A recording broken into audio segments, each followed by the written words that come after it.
Hello everyone, this is Michael from Kendo World and welcome to our latest KED Talk.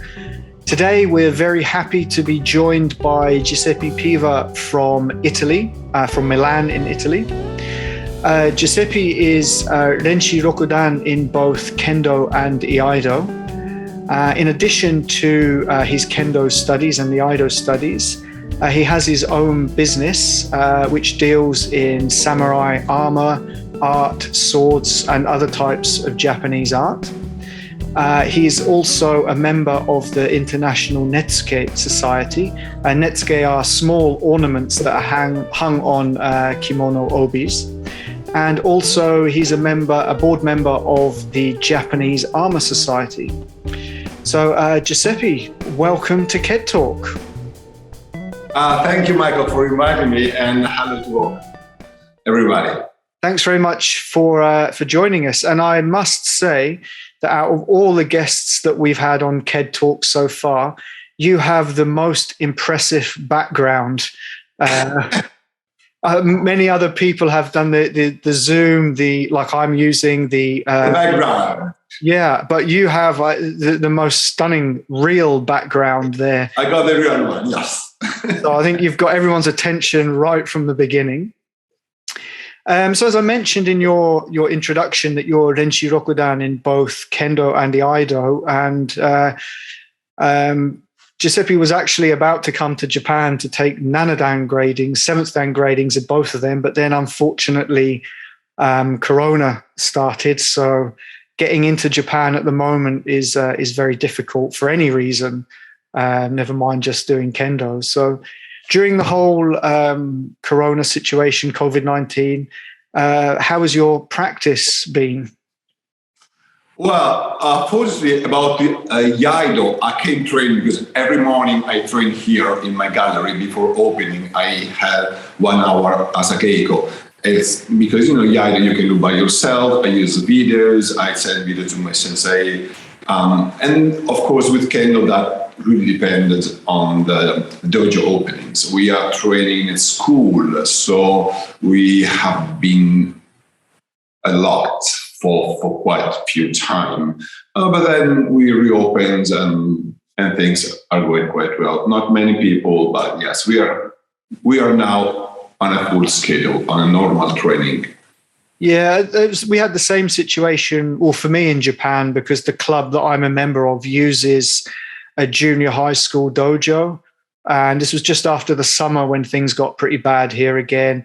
Any club, any activity, it doesn't have to be Kendo, that was renting school properties or school places or halls, they were all cancelled. But thankfully that started up again in October, I believe, and situation's just getting a bit bad again here now, so maybe that will be stopped. But we just do what we can, I guess.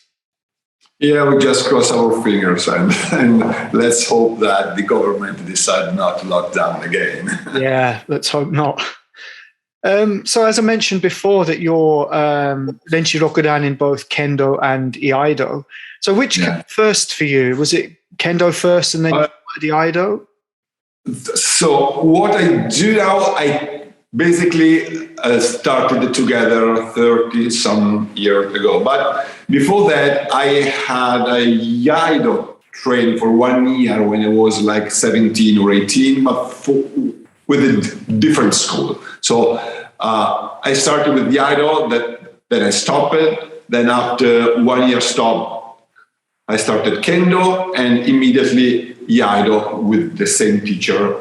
We had the luck to have a Japanese teacher here in Milan, and he was doing both. So I restarted iaido again with the style now I'm doing. Yeah.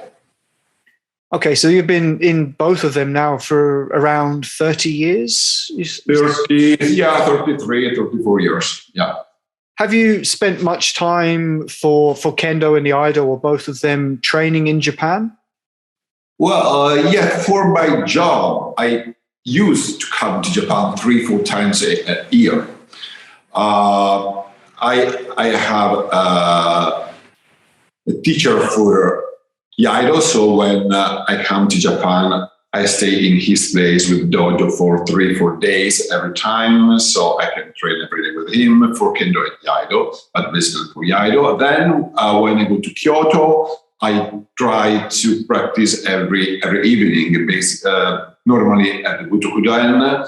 And so yes, I can train in Japan every 3-4 months. That, of course, everything before Corona. Right. I saw sometime on Facebook, I saw a picture of you doing the kangeko at Osaka University. Was that right? Yeah.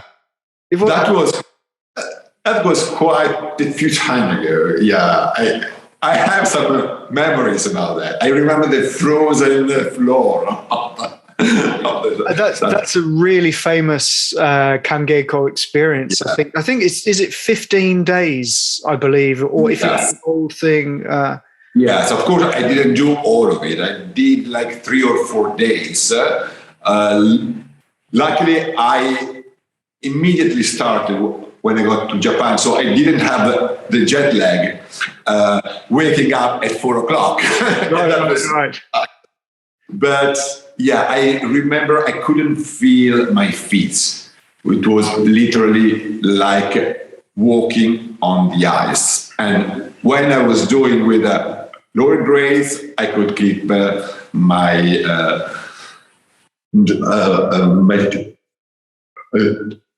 tabi on, but when I was doing with it done, I removed them and I couldn't feel my feet. It was one of my memories of it. But it was, yes, a very, very good experience. I recommend to everybody. So I guess you must have met Alex Bennett at those kangeko? Yeah, I think so. I can't remember because it was quite a few years ago. Oh, okay. Yeah, because he works in Osaka, or lives up near there somewhere. So, he lives in Kyoto, but I know he has practiced there, done the kangeko experience. Unfortunately, it's a long way for me, and I wouldn't be able to leave my wife with the kids for 2 weeks to go and get bashed up at kendo. But I can't remember who it was. It must have been a mutual friend of ours on Facebook, and I was looking at one of their kendo pictures, and I saw you, and I thought, I have to mention that to you. I haven't seen that pictures. If you come across them again, message me because I would like to. I will do. So you obviously spent lots of time doing iaido and kendo in Japan. So you just mentioned a little while ago that you were doing 3 or 4 business trips to Japan each year. Yeah. And I guess just so I make sure I get this right, that you have your own business. Yes. Called where is it? Giuseppe. That's my name. Yes. That's correct. Yes, I have my own business, which I began like 15 years ago, maybe 20 years ago. I can't remember exactly. And I deal only in Japanese antiques with a specific interest in armors and swords. So which came first, before we get into more detailed conversation about your business and the works of art and such, but which came first? Was it kendo and iaido led to your interest in Japanese art, or was it Japanese art into those? Okay, I tell you, I had a feeling for Japan since I was a child. I think we had to give an examination at primary school when we are 10 years old, and I brought my examination about Japan. And I was a 10. So I always had a feeling for Japan and martial arts. Before kendo, during my youth, I had been practicing karate. I stopped just when I got a shodan, and that's about Japan. But my work is a family tradition. So I am a 3rd generation antique dealer. So before opening my own business, I had been working with my dad for 10 years, dealing in Italian, all master paintings and works of art. So when I decided to open my own business, I immediately switched to Japanese art, which is what I always had a feeling for. So that was quite easy for me, to have to go to Japan for business. That was quite a good thing. And you yes, can also... I was already been doing kendo and iaido for many years. So yes, kendo was before this. Oh, okay. Yeah. So you just mentioned before, then you're the third generation in the family of antique dealing. So I guess your father and your grandfather. You mentioned your father was into Italian paintings, and your grandfather as well. And yes, general antiques, ceramic furniture, normal antique. Yeah. So how difficult then was the transition to move from Italian art into Japanese art? Not much. Well, now I don't want to exaggerate about business because here we are with Kendo people, but let's say that half of my job is knowing how to do this job, regardless of what you did. So how to deal with people, with prices, with other dealers, with trips, with colleagues, many things. And then there is another 50%, which is technical. So knowing about the artistic things, art history, and recognizing quality, recognizing restoration, over restorations. And that you learn with practice and study, like Kendo. I see. So what was some of the first Japanese works of art that you were able to acquire for your business? Was it something like the samurai armor that you can see behind? Yeah. I immediately had a feeling for armors. So I began, I think my first purchase in Japan, because I had also bought something at the Western auctions, but not Armours. My first purchase in Japan was actually a suit of armor, and I sold, I remember very, very well, to an old client of my father who had a house in London, so I flew to London, mounting it. I remember very perfectly because it was my number one. Okay. Oh, so it's not just selling the set of armor or the artwork to the customer. You would actually go to their residence. It really depends. Normally now I just ship. Okay. Because most of my clients are abroad, so I just ship to US and Northern Europe, wherever. If the client, I have now an armor here, which I sold to a friend who is literally 20 meters from my house. So I will have a gin and tonic and mount the. Because I would imagine like giving or selling a set of armor to someone. It's if you buy a painting, you literally just have to hang it on the wall. But a set of armor, I imagine there's a lot more aftercare service you would have to. Yeah, but it's not worse than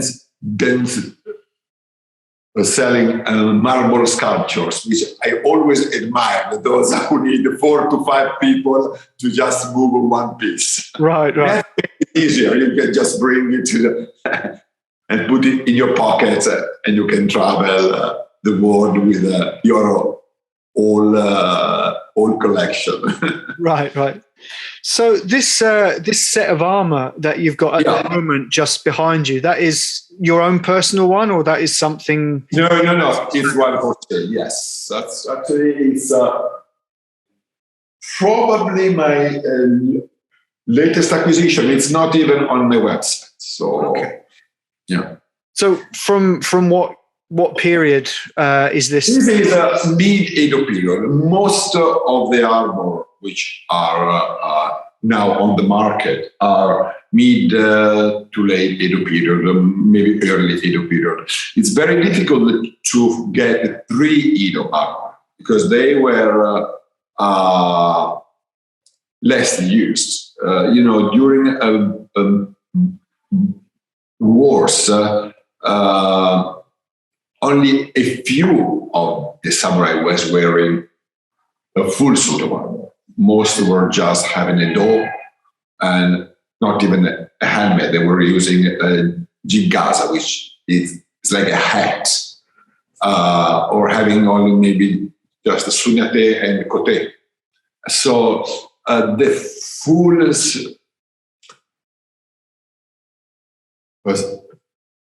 the suits of armor from the medieval times are extremely rare. You can basically see them only in museums or a few very important collections.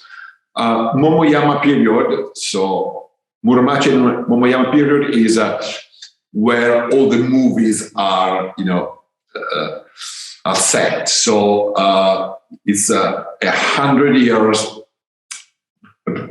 period of wars between different daimyo and states. So you can have armors from that period, but normally just individual pieces.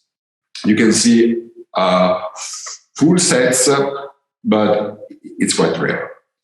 From the Edo period, so here 1600 to 1867, it's almost 3 centuries where Japan is ruled by the warriors. But there are no wars, no real fights. So the armor became a status symbol.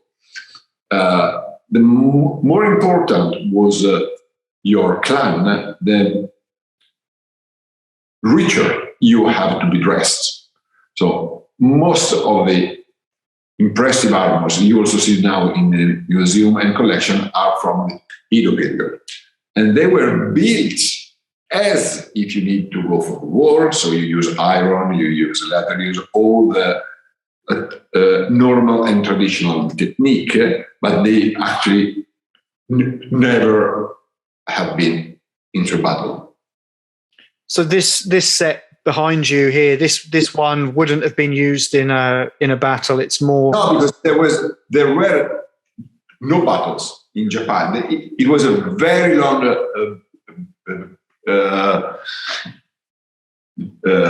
how can you say very long period of peace. So no wars, nor within Japan nor outside. At the beginning of Edo period, late Momoyama, they tried to invade Korea, but that's only because they didn't know what to do with all the soldiers that came from 100 years of battles. Then when Japan got united under the Tokugawa shogunates, then there was no need for armor, even not just for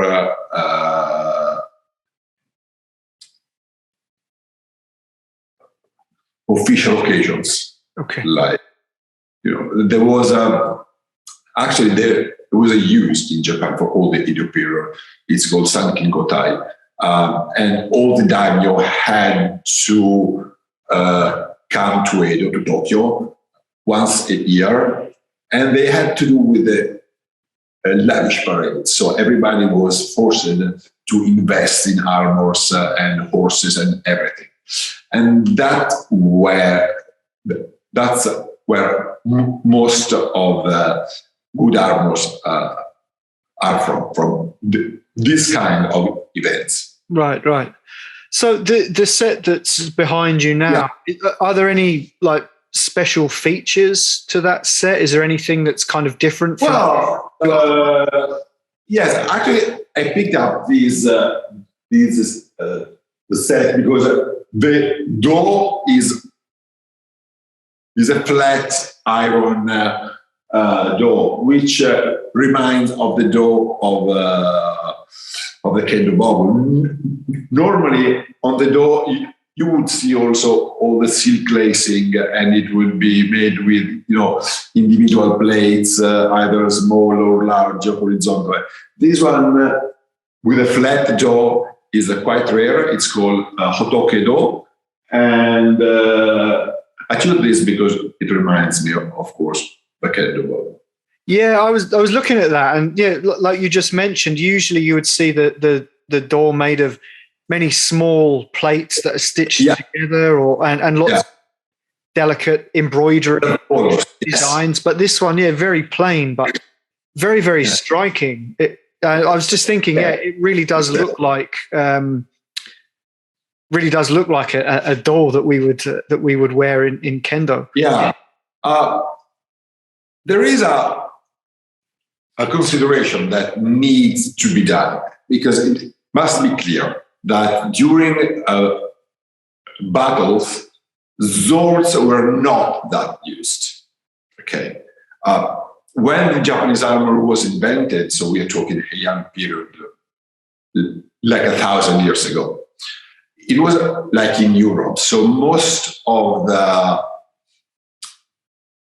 the wars were done by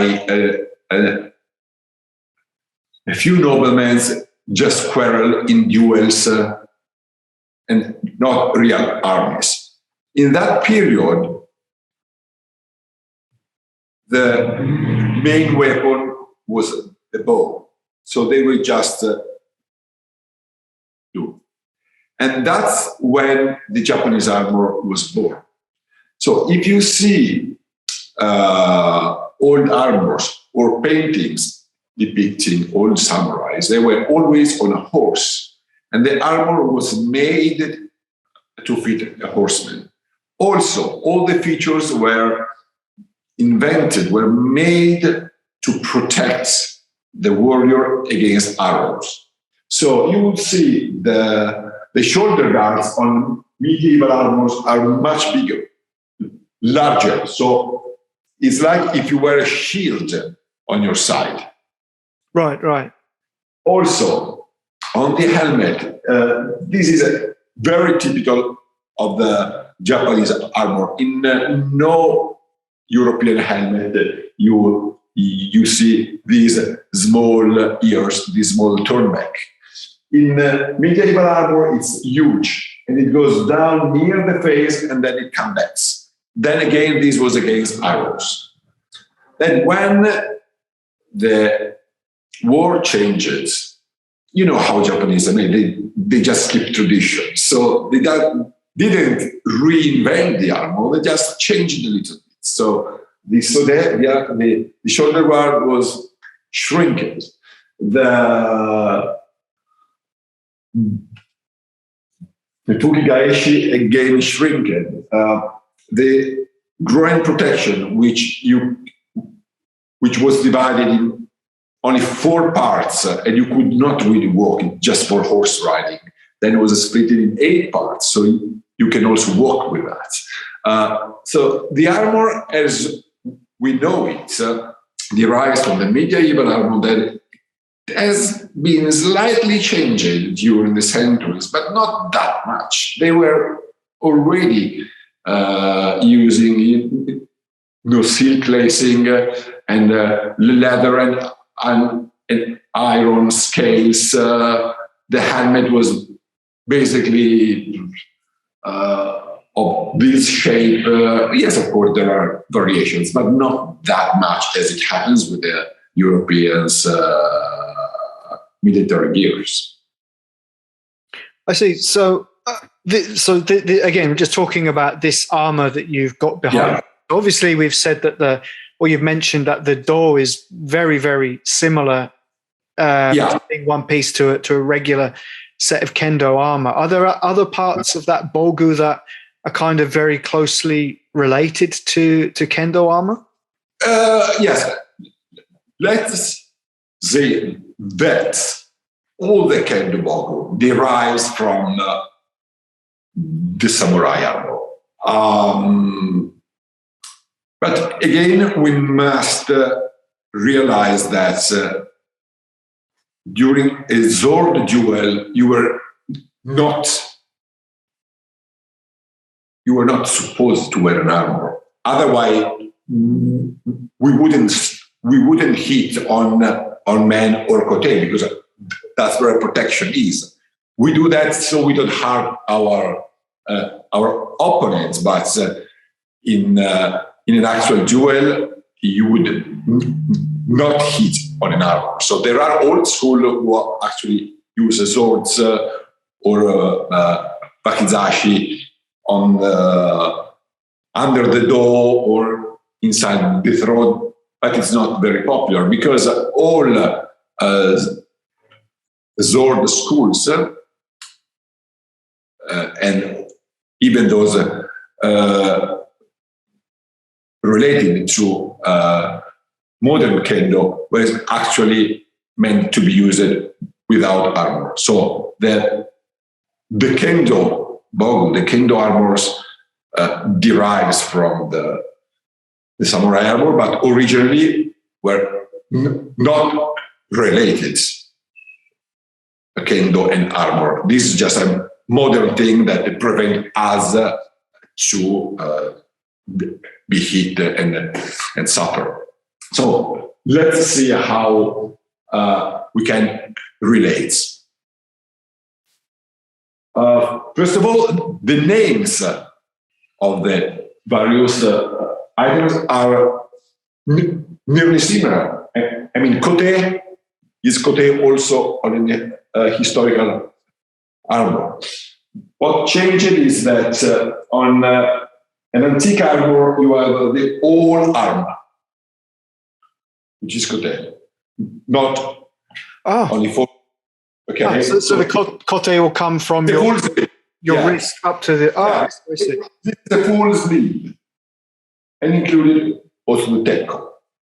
I have seen, but not many, like 2 or 3 kote, which is very similar to our kote. So only 4 armor, but it's not very, very common. Normally, a kote is a sleeve that is tied at the armor, and then you have 2 blocks here on the fingers, and so it stays in place. But it protects the whole arm.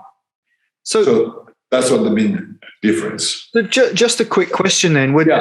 I guess like this set of armor would have been made specifically for one person. Like he would be measured like you're getting a suit measured somewhere. Okay. Yeah. Normally, yes. That, of course, it really depends on the level of the armor. If it's a cheap armor, probably it was not made to measure. It's exactly how it happens now with clothes. You can go to a tailor, but you can also go to a cheap maker and have them. And there was no all rich samurai, not all samurai, because there was also warriors who were not officially samurai in the older times. What is very similar, it's not really kendo, but in naginata, they use a sunyate, which are made exactly like the old ones, with a vertical protection and laced in the exact same way. So if anybody of you has tried to fight against naginata, he also has been worn these sunyate, which are exactly the same. So what are those sunyate made from? Are they made from iron as well? Iron. There's a cloth and a chainmail, and then iron strips which just go vertical. On the inside, there are two shorter ones and leather pants. That's because you were meant to use a horse, and so this is in contact with the horse belly, and so you wouldn't hit with the iron. I see. Okay. And that's all. Then what is probably the most different part is the man.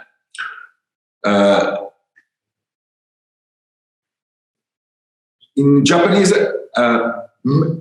man actually refers to the mask, not the helmet. Oh, I see. We are men and we think of a protection of the health, but actually a menpo would be the mask. The helmet is a kamado.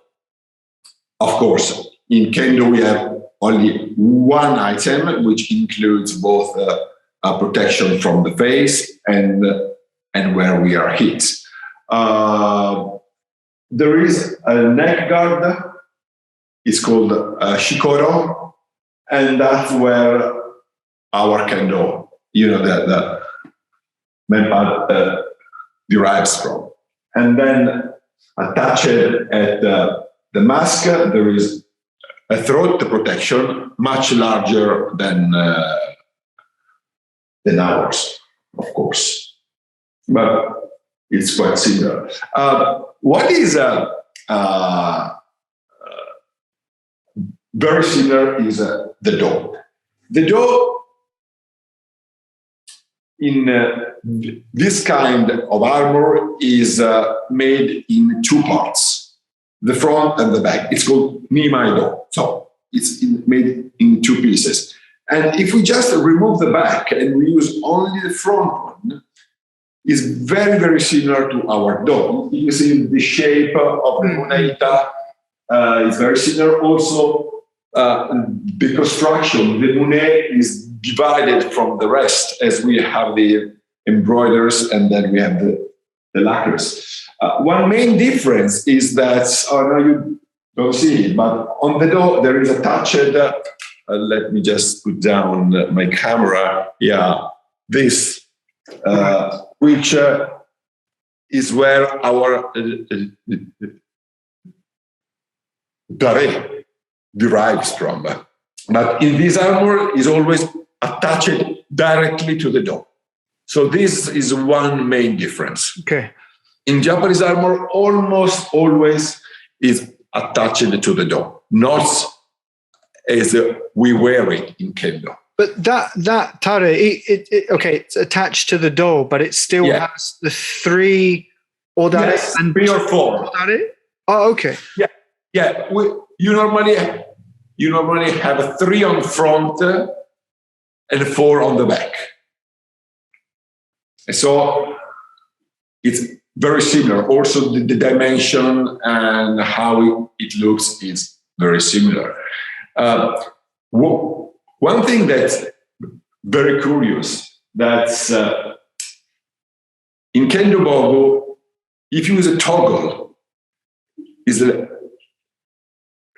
like for kids, the children use that. We just do it not. All Japanese armor have a toggle. You see this? Yeah. And so that actually would be very traditional to have just a toggle instead of lacing with a knot. You do in Japan. You do see them adults wearing that. Really? Not is very, very rare. Not many. Not many at all. It's, obviously, you see it kind of a lot with young kids who are not quite able to tie knots yet. But I have seen some adults using a nice looking toggle. But it's very, very rare. Yeah, but if you think about it, that would be very traditional because all Japanese armor have it. Right. It's not, weird things or a fancy accessorize. It's normal. All the original samurai armors are laced with toggles on the door. So that's a thing that we can, unusual. Yeah. And then, of course, the mask of the armor is naturally rendered, so it is completely different from our in Kendo, where we needed to see that. Actually, I don't really think that this kind of mask have ever been used during battles. There are a few reasons for that. They are always very large. And I wouldn't imagine a Japanese warrior having a big mask, which is not really comfortable. Mm-hmm. And also, when you look at old paintings, the warriors are always illustrated without mask. That's right. Yeah. There are many of them. I believe that they were used either for during parades, or when the armor had to be displayed in a house or in a tokonoma, and so it looks good because they are often really, really good works of art. Mm-hmm. I don't really think they were actually using in battles. They might have just a protection for the chin, also because another important role of the mask is that you lace the helmet on these hooks or underneath, and so it remains stable because it's very heavy. Otherwise, it would move. So roughly, how much or how heavy is a man? Kabuto. A kabuto. A few kilos. I don't really know how many, but it's not. It's not light. Normally it's all iron, so it could be 3-4 kilos. I don't really know. Also the shikoro, the neck protection, which is often in iron, that also add weights. Wow. You would normally use a tenobui underneath, even in old Japan, original samurai.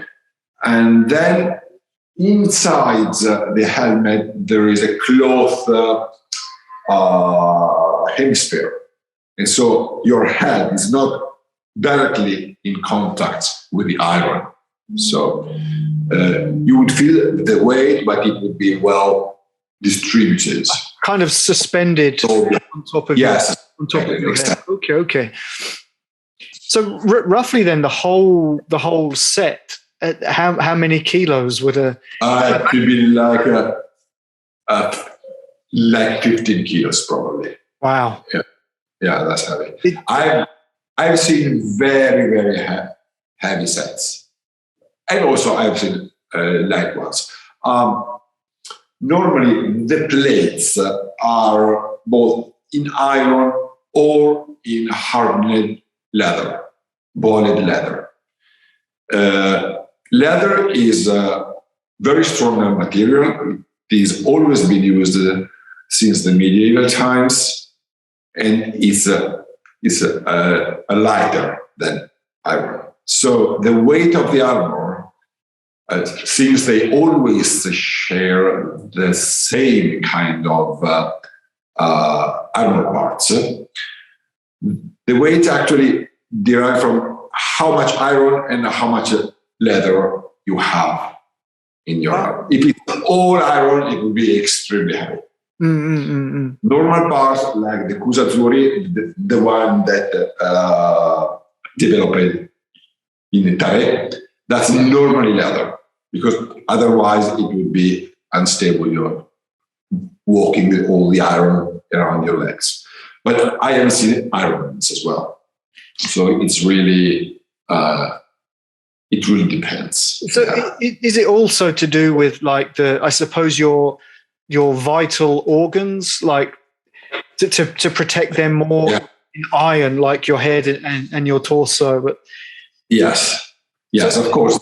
And the head, well, artistically speaking, the helmet is the most important part of the armor. Is where the armorers developed their own styles and the beauty of construction, where they added a signature. So we haven't, when we speak about a school of armorers, or if an armorer is better than the other one, we are almost always referring to kabuto, to helmets, and or masks sometimes, but normal to helmets. Helmet is the most important, most difficult element to create, and where you can really see masterpieces in iron. It's really rare. The rest of the armor, yes, can be nice, can be well fitted, or can be rich, but it's not the real work of the smith. The armorer would do it best on the kabuto. Okay. This set that you've got behind you now, is that heavier than a normal set because of because the door is all iron. I see. That's quite heavy. It's quite small, actually. It's not very big. It's slightly small, not much. But yes, it's heavy. Of course, the Akusatsuri is in leather. And no, this is iron. The shoulder guard is iron. Since normally the armors are covered with the lacquer, we dealer and collectors of armors always have a magnet in the pocket, and we check with the magnet whether the material underneath the lacquer is iron or leather. I see. Because we cannot maybe wait. And also there are some mixes in the very early armor when you have iron and leather mixed together. That's a good thing, because it means that it's an old piece. And so with a magnet, you want to feel back and forth. Oh, thanks. You're teaching us some good tricks about how to look at armor. There's actually one question I would like to. You've spoken a bit about the different parts and how they relate to kendo. Yeah. Question I'd like to ask you now. I don't know if this is true or not, but it's something that I've heard that on a kendo men, I forget the name of the actual name of the part, but the red that goes around. Is it membuchi? Anyway, the red part inside of the men, that actually comes from the fact that the inside of the samurai kabuto were also red. And the reason that they were red is to give a bit of color to the face of the samurai, meaning that if they were in a battle and they were scared, they might have gone kind of pale looking. And so they don't want to give that away to their opponent. So the red on the inside of the kabuto was to kind of reflect a bit of color on their face. Is that true, or is that just well, I know it's true that most of the kabuto are red under the mabizashi, so under the visor here. Most of the helmets are red. Why the red? I'm not sure. I've never read an old source saying that it's for that reason. It might be not. I wasn't there, so I can't really say. It makes a good story, I think. But there are many good stories about Japanese swords and armors. I think Japanese like stories, so they always been said and transmitted. They can absolutely be true, but I have no evidence, so I cannot say.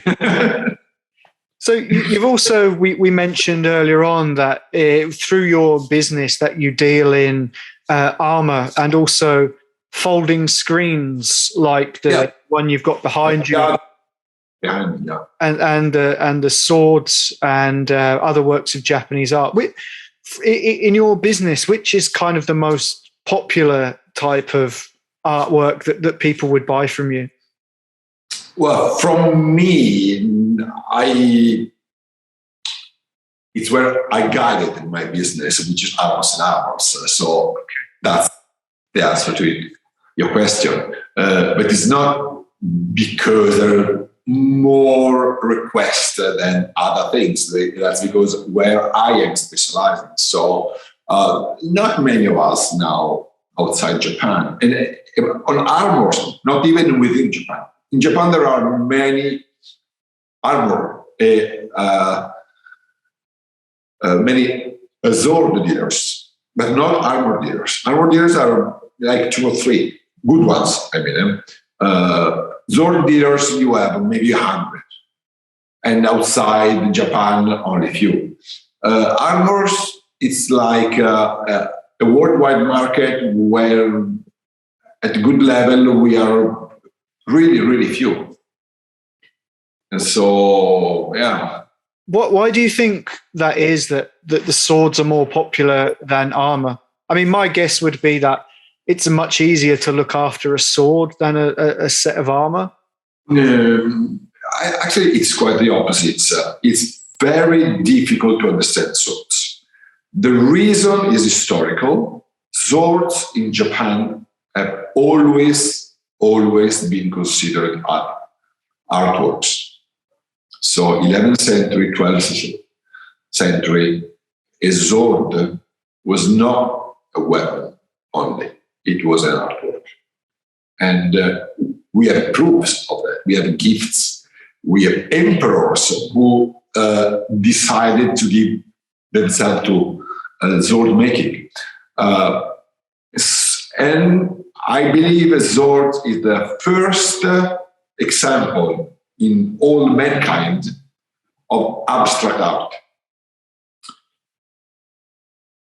Because the beauty of the sword is just a balance of lines, of shapes, of steel surface, of how it's quenched, and the lines that design the temporal. And it's not casual. It's really drawn before quenching the designs with clay. And so what you have on a sword is never casual. It's all decided by the artist.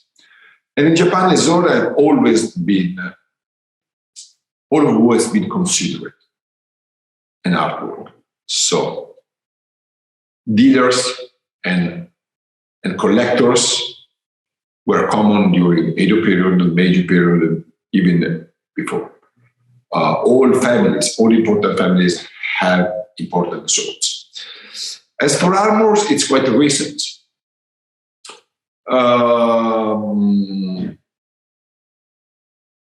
In the last few decades, there have been a huge interest in armors. Even in Japan, it was not very popular. I have spoken to old collectors, and they say that when they began collecting, prices were so cheap that you could buy everything, all good quality. And also, another proof is that at the end of the 19th century, when Japan opened its borders to Europe, they sold a lot of very important armors, and now collections in the West, like the Metropolitan Museums in New York, or we have an incredible museum in Florence made by an Englishman.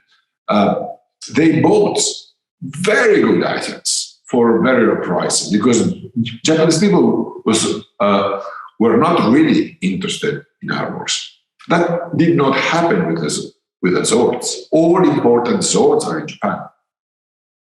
Yeah, so they declared national treasures or important cultural properties. Of course, there are also important armors in museums, normally because they were owned by important generals or well-known samurai.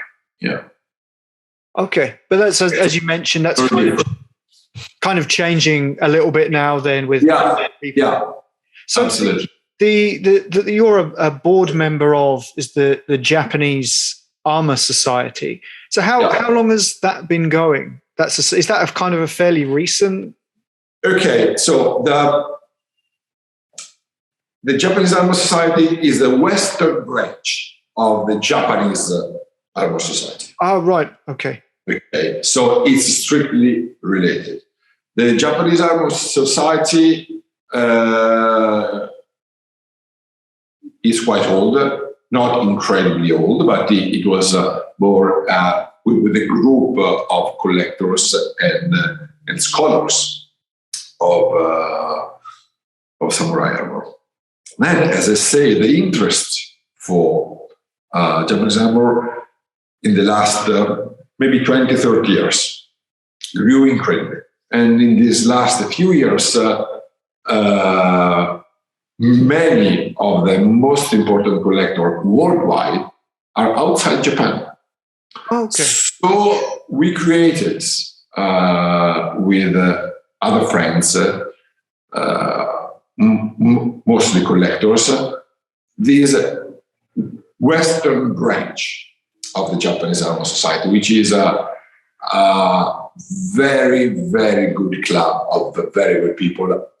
I suggest really, if you have a slight interest in samurai armors, you should subscribe. You will receive the Japanese magazine. You will receive the English magazine once a year. And then we have organized trips that have been... It's like going on a school trips when you are 30, 40, 50.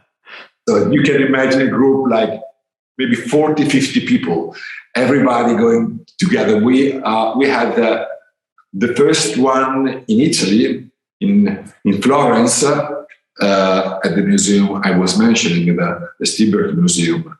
And then we grew up and organized a trip in all Europe. So there was an exhibition in Paris. Then we went to Berlin to the Samurai Museum and flew all together. Then last one was just right before COVID, was US. So we went all in New York and we had the lectures at the Metropolitan, so handling session. We had the opportunity to see outside of the window of the showcases items, and we have lectures, and then we visited private collectors who agreed on showing their items. So we have seen one of the oldest collection outside Japan, and that's really fun because we are all friends and we enjoy sharing. We have a very active forum on the internet where we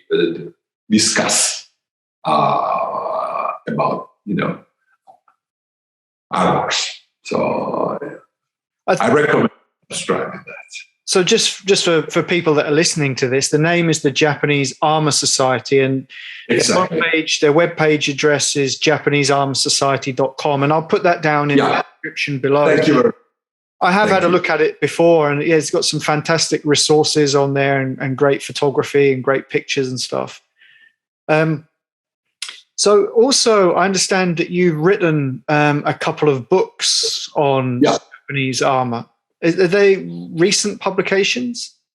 Well, one is not very recent because it was an exhibition I organized in a museum here in Milan. It was on a specific collection, and that catalog, I think, is now sold out, and it's very difficult to get. But I wrote another book, more general, and it was just last year, so it is available on Amazon. I'm sorry, it's all in Italian because that's how this publisher works. He does only books in Italian. So we might add another edition in English in the future, but it's not. And that book, I think, is quite interesting because it's different from the usual book on Armour. Because it's divided in 3 parts, one historical, one technical, discuss the part, and one which is often missing in books. It's the artistic part. So I analyze all the different schools of Armour Smith and see their history and their features. Also, I try to use new pictures because when you see Japanese books, they always share the same photographs. The items you see in books are always the same. This book, I managed to get pictures from major collectors outside Japan, mostly. One is the president of our society, Luke Tallman. Then there is a very important collection in Berlin, as I mentioned, is museum. It's called Samurai Museum. We opened a new location, I think in May this year.